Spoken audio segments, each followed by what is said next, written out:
जगी सचिहार ले दीनहीन सब कहे। जगी सचिहार ले सुनियो ने हमरो गोहरिया यौ बाबा एलौं दुआरिया। सुनियो ने हमरो गोहरिया यौ बाबा एलौं दुआरिया। दर्शन ले काटैया हुरिया यौ बाबा दियौ नजरिया। एलौं अहाँके नगरिया यौ बाबा अहाँके दुआरिया। सबके लेल छी ओढ़र दानी, सबके लेल छी ओढ़र दानी। अहाँके अछैत हम फेरी किया कानी। अहाँके अछैत हम फेरी किया कानी।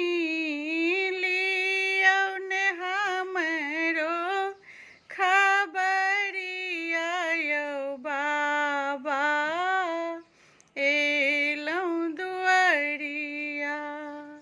लियौ ने हमरो खबरिया यौ बाबा एलौं दुआरिया। दर्शन ले काटैया हुरिया यौ बाबा दियौ नजरिया।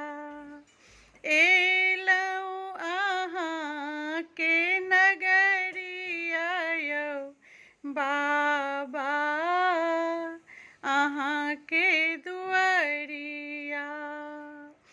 जीवन भरि हमें पाप में रमलहुँ।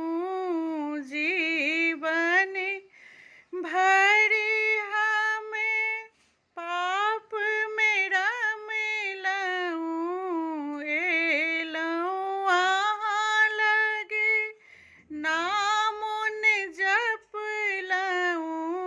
एलौं अहाँ लगे नाम ने जपलहुँ। गहल अशोक सरनिया यौ बाबा एलौं दुआरिया। दर्शन ले काटैया हुरिया यौ बाबा दियौ नजरिया।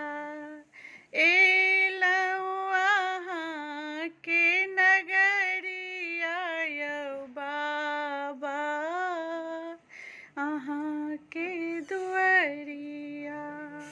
बहुत सुंदर श्री अशोक मिश्र भाई जी के रचना कैल गीत सुनेलहुँ।